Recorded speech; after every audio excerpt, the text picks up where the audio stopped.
નમસ્કાર મિત્રો 2025 ની અંદર જે 7 મોટા લાભ જે મોટા બદલાવ થવાના છે તો તેની આપણે સંપૂર્ણ માહિતી આ વિડીયોમાં મેળવીશું। તો વિડીયોને અંત સુધી જોતા રહેજો અને જો ચેનલમાં નવા હોય તો ચેનલને સબસ્ક્રાઇબ કરી દેજો અને વિડીયોને એક લાઈક કરી દેજો। સૌપ્રથમ વાત કરીએ મિત્રો તો જમીન માપણી થશે તાત્કાલિક। મહેસૂલ વિભાગે જમીન માપણી માટે પરિપત્ર જાહેર કર્યો છે। જમીન હિસ્સામાં માપણીની કામગીરીને જે અર્જન્ટ ગણવામાં આવશે અને ફી રિસીપ્ટ જનરેટ થયાના 21 દિવસની અંદર જ જમીનની માપણી કરવા અથવા તો એવી અરજીઓનો નિકાલ કરવાનો આદેશ આપવામાં આવ્યો છે। આ નિર્ણયને કારણે રેકર્ડ તત્કાલ બનશે, વહીવટી સમય બચશે, બિલ્ડર્સ અને ગ્રાહકો માટે જે લોન લેવામાં વિલંબ ઘટી જશે અને વ્યાજમાં રાહત થશે, સરકારી સહાય તેમજ વેચાણ અને એને રૂપાંતરણ જે ઝડપી બનશે। તો ખેડૂતો માટે જે ખૂબ મોટો નિર્ણય લેવામાં આવ્યો છે કે હવે જમીન માપણી જે તાત્કાલ કરવામાં આવશે, અર્જન્ટમાં કરવામાં આવશે। ફીની રિસીપ્ટ અથવા તો રસીદ જે જનરેટ થાય એના 21 દિવસની અંદર જે જમીન માપણી એની કામગીરી એ પૂર્ણ કરવાની રહેશે। ત્યારબાદ વાત કરીએ મિત્રો તો લાઇટ બિલ થયું સસ્તું। ગુજરાતના તમામ ગ્રાહકોને જે ગુજરાત સરકારે મોટી ભેટ આપી છે। ગુજરાતીઓના માથા પરથી સરકારે વીજળી બિલ ઓછું કર્યું છે। જો તમારે 200 યુનિટ વીજળીનો વપરાશ છે તો તમને 100 થી લઈને 150 રૂપિયાનો ફાયદો થશે।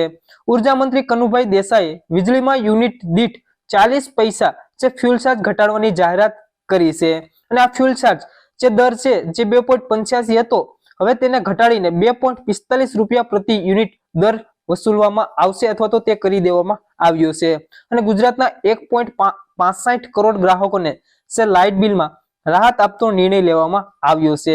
આ નિર્ણયથી તમારા જે વીજળીનું બિલ છે એ પણ ઘટી જશે। તો ઉર્જા મંત્રી કનુભાઈ દેસાઈ દ્વારા ખૂબ મોટો નિર્ણય લેવામાં આવ્યો છે કે લાઇટ બિલ જે લાઇટ ચાર્જ છે જે એની અંદર 60 પૈસાનો ઘટાડો કરવામાં આવ્યો છે। જે 2.85 રૂપિયા પ્રતિ યુનિટ ભાવ હતો હવે તેને ઘટાડીને 2.45 રૂપિયા કરી દેવામાં આવ્યો છે। ત્યારબાદ મિત્રો વાત કરીએ રેશન કાર્ડ ધારકો માટે તો મફત અનાજ સાથે મળશે 1000 રૂપિયાની સહાય। જેમની વાર્ષિક આવક 1 લાખ રૂપિયાથી ઓછી છે અને પરિવારમાં કોઈ કમાવનાર વ્યક્તિ નથી, જે બીપીએલ રેશન કાર્ડ ધરાવે છે તો એવા ગરીબ લોકોને હવે 5 કિલો મફત રાશનની સાથે મળશે રોકડ 1000 રૂપિયા જે દર મહિને આપવામાં આવશે। જે લાભ લેવા માટે કેવાયસી ફરજિયાત કરવામાં આવ્યું છે અને સરકાર જે આગામી ઈ કેવાયસી વગરના લોકોને મફત રાશનનો લાભ પણ નહીં આપે। તો 2025માં તમામ ગરીબ અને જરૂરિયાતમંદ રેશન કાર્ડ ધારકોને સરકારની આ સુવિધાનો લાભ જે મળવા લાગશે અને સરકાર દ્વારા સત્તાવાર જાહેરાત એક ટૂંક સમયની અંદર કરવામાં આવશે। તો રેશન કાર્ડ ધારકો માટે ખૂબ મોટો નિર્ણય લેવામાં આવ્યો છે જે બીપીએલ નું કાર્ડ ધરાવે છે, જેની ઘરની અંદર કોઈ કમાનાર વ્યક્તિ નથી, તો આવા લોકો માટે ખૂબ સારો નિર્ણય લેવામાં આવ્યો છે કે હવે 5 કિલો મફત અનાજ સાથે 1000 રૂપિયાની સહાય પણ આપવામાં આવશે। ત્યારબાદ મિત્રો આધાર કાર્ડને લઈને પણ ખૂબ મોટો નિર્ણય લેવામાં આવ્યો છે કે ભારત સરકારે ટપાલ ભંડાર દ્વારા પોસ્ટ ઓફિસમાં આધાર નોંધણી અને અપડેશનની સેવા શરૂ કરી છે। સોશિયલ મીડિયા પ્લેટફોર્મ જે એક્સ એટલે કે ટ્વિટર પર ઇન્ડિયા પોસ્ટ દ્વારા શેર કરવામાં આવેલી માહિતી અનુસાર જે ટપાલ વિભાગે જન સુવિધાઓને જે ધ્યાનમાં રાખીને આધાર કાર્ડ સંબંધિત સેવાઓ પણ આપવાનું શરૂ કરી દીધું છે। હવે લોકો નજીકની પોસ્ટ ઓફિસે જઈને પોતાનું આધાર કાર્ડ અપડેટ કરાવી શકે છે અને આ માટે શુલ્ક પણ આધાર સેન્ટર જેટલું જ લેવામાં આવશે। તો હવે તમે જો તમારું આધાર કાર્ડની અંદર કંઈ પણ અપડેટ કરવા હોય, કંઈ પણ સુધારો વધારો કરવો હોય તો તમે તમારા નજીકની પોસ્ટ ઓફિસે જઈને પણ હવે ત્યાં કરાવી શકશો।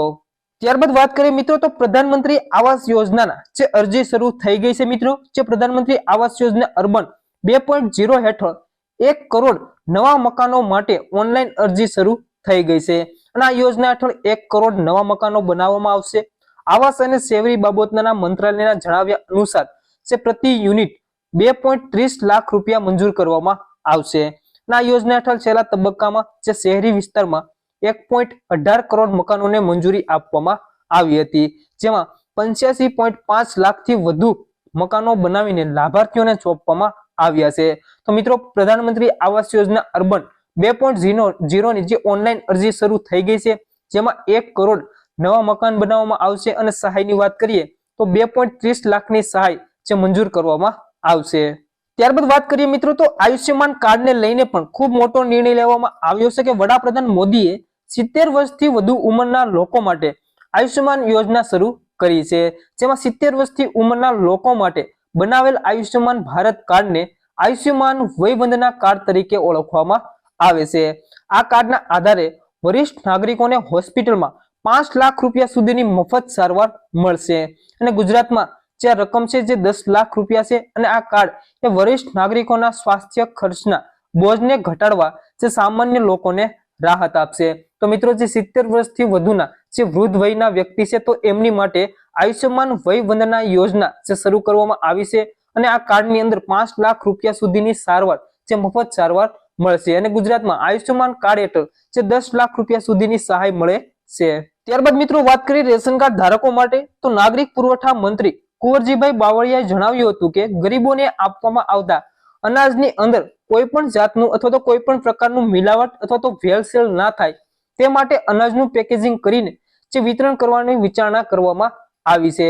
આવનાર બજેટમાં જે અનાજના પેકેજિંગ કરવા માટેની જે રકમની જોગવાઈ કરવામાં આવશે. આ ઉપરાંત પેકેજિંગ બાબતે કેન્દ્ર સરકાર પાસેથી મંજૂરી મેળવીને જે પરામર્શ કરવામાં આવી રહી છે, જેમાં અનાજ, કઠોળ, ખાંડને પેકેટમાં નક્કી કરેલા જથ્થા મુજબનું જે વિતરણ કરવામાં આવશે. તો મિત્રો આગામી સમયની અંદર જે રેશન કાર્ડની અંદર જે તમને જથ્થો આપવામાં આવે છે તો હવે તમને પેકેટની અંદર આપવામાં આવશે કારણ કે તેમની અંદર કોઈ પણ જાતનું ભેળસેળ ના થાય અથવા તો મિલાવટ ન થાય તો એને ધ્યાનમાં રાખીને આ નિર્ણય લેવામાં આવ્યો છે.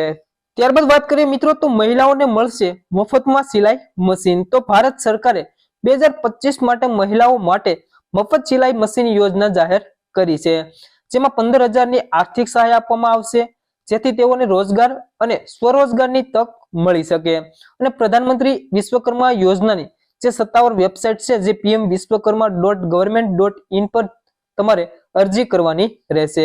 અને અરજીની વાત કરીએ તો 15 જાન્યુઆરી 2025 થી લઈને 31 માર્ચ 2025 સુધી તમે અરજી કરી શકશો.